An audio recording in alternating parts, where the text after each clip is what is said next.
más sobre el tema del COVID-19 y esta oleada de nuevos casos de la pandemia y los tratamientos para tratar al virus, saludo con mucho gusto a la doctora Caterina Kostiuquina de Reyes, médico de respuesta a COVID de Estados Unidos, graduada de la Miller School of Medicine de Miami y de la Universidad de Harvard. Muy buenas tardes, doctora, como siempre, bienvenida a este espacio. Buenas tardes, Elena. Es un gran honor estar aquí y poder compartir los conocimientos y comunicar a la población sobre las dificultades que estamos viviendo con el COVID y qué podemos hacer. Claro que sí, doctora. Pues, para empezar, cuéntenos de qué depende la efectividad de los tratamientos contra el COVID-19. Bueno, depende de varias cosas. Lo primero es si es que están disponibles. Si es que no tenemos acceso a ellos, pues no nos van a servir. Algo que me hizo realizar este pequeño detalle fue la diferencia que hay en Estados Unidos al acceso tan básico como el oxígeno versus como es en México. Muchas personas se han estado muriendo en México por simple falta de oxígeno, que es una gran diferencia entre Estados Unidos. Bueno, meses más tarde, ahora vemos que hay muchos más tratamientos, muchos más medicamentos y diferentes opciones que hemos estado teniendo, pero también seguimos con el problema de la disponibilidad de estos medicamentos. Recién salieron 2 pastillas orales, la una de Pfizer y la otra de Merck, para tratar el virus en sus fases iniciales, pero el problema que vemos es otra vez, las dosis que se dieron, por ejemplo, en Nueva York se agotaron en menos de una semana y todavía seguimos viendo muchas personas con contagios, los hospitales están llenos, por lo menos en Estados Unidos y otros lugares. Las buenas noticias es que en México todavía no está así, que puede ser por diferentes factores, pero hay más efectividad de medicinas disponibles y la manera en que funcionan es que tienen que ser administradas en los primeros días de la infección. Cuando ya ha pasado el tiempo, ya no sirven para combatir el virus. Bien, justamente quería que nos platicara cuál es su función y cómo actúa para poder limitar esta capacidad del virus y también prevenir la propagación de la enfermedad. Ok, hay varias estrategias. Lo primero es la prevención, que es con vacunación y con isolación de las personas porque nosotros somos los que contagiamos. La segunda es, una vez que la persona se contagia del virus, es importante bajar el número de los viruses, que eso se hace con diferentes medicamentos y solo sirven en los primeros pocos días. Si es que ya pasaron varios días de síntomas, ya no sirve darlos porque ya el virus ya se fue y ya hizo el daño. Son anticuerpos monoclonales, eso es una de las estrategias. Lo otro son los agentes antivirales, como por ejemplo los nuevos de Pfizer y Merck. Y lo otro es dar la plasma convalescente que tiene varios anticuerpos. Eso es cuando la persona tiene el virus activo. Después el problema que pasa con el COVID, la razón por la que nos da tanto problema es por una inflamación descontrolada. Ahí es cuando se da corticosteroides. Hay que evitar los NSAIDs, que son los, por ejemplo, como el ibuprofeno y otros de esa clase, naproxeno, porque hacen un problema diferente con la inflamación. Bueno, se usan los corticosteroides. Y la otra parte es que hemos visto los efectos secundarios del COVID, es que hay una hipercoagulación.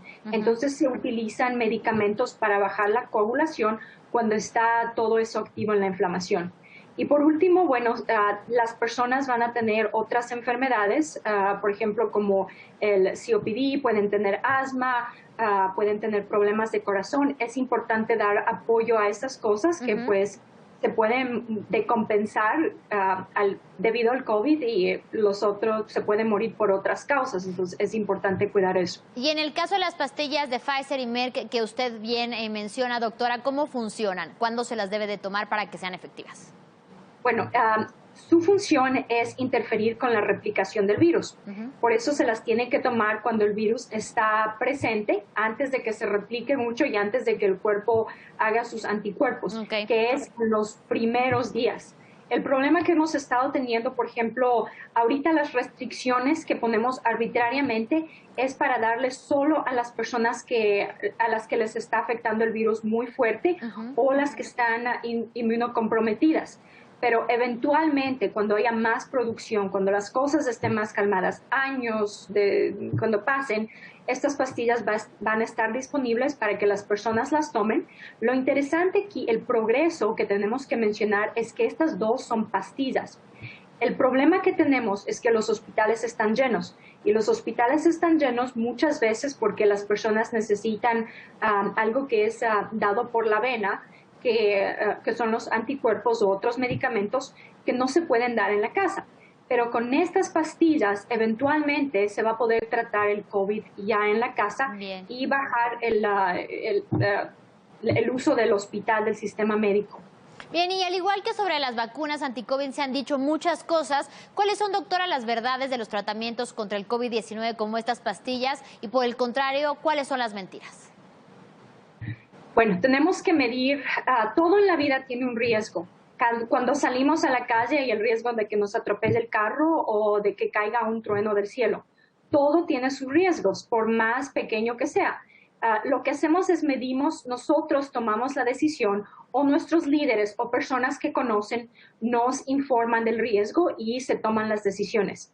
El riesgo del COVID, de tener una enfermedad ya sea fuerte, con síntomas, mediana o hasta muerte es muy alto, es un porcentaje, depende de la población, depende de los factores de riesgos de cada persona. Las vacunas también, como cualquier otra cosa, tienen un riesgo. Entonces, las personas tienen que medir y decidir qué es el riesgo que piensan tomar mejor, ya sea exponerse al COVID y exponer a sus familiares, porque no solo es pensar en uno mismo. Hemos visto muchos casos de que viene, por ejemplo, el abuelo o una persona inmunocomprometida o alguien con dificultades y nos dicen, bueno, yo he estado encerrada por todos estos meses, pero resulta que mi familia no se ha vacunado y salen y entran y ahora la persona tiene COVID. Entonces, nuestro riesgo, a pesar de que seamos saludables, también incluye a nuestros seres amados que tenemos que considerar. Por supuesto. Y finalmente, ¿cómo ha contribuido el avance de las campañas de vacunación en México y también en el mundo para poder combatir el impacto de la variante Omicron, que ya decíamos en Ciudad de México es por ahora la dominante? Sí, México está muy, muy bien porque se han vacunado muchísimas personas. En comparación de otros lugares donde hay muchas personas que están siendo afectadas por Omicron, la mayoría de ellos son los que no están vacunados. Un porcentaje más pequeño son los que han tenido solo 2 vacunas y otro muy pequeño son los que han tenido 3 vacunas.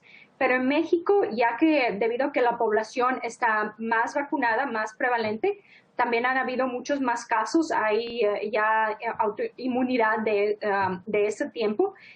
México está haciendo muy bien y hay que seguir. Entonces, la estrategia el énfasis es en ponerse la tercera dosis, si es que se puede, para que así ya podamos avanzar y dárselo a las otras personas, como hay la controversia de los niños, pero el problema de ahí no es que no se les quiera dar, sino que no hay los recursos. Por eso tenemos que enfocarnos en dar a los más débiles, a los más predispuestos, para que las otras personas puedan seguir teniendo acceso a eso. Bien, muchísimas gracias, doctora Caterina Kostiuquina de Reyes. Como siempre, bienvenida a este espacio y gracias por su análisis. Y ahí están las recomendaciones para poder seguir combatiendo esta pandemia de COVID-19 que no da tregua ni en México ni en el mundo. Muy buena tarde. Buena tarde.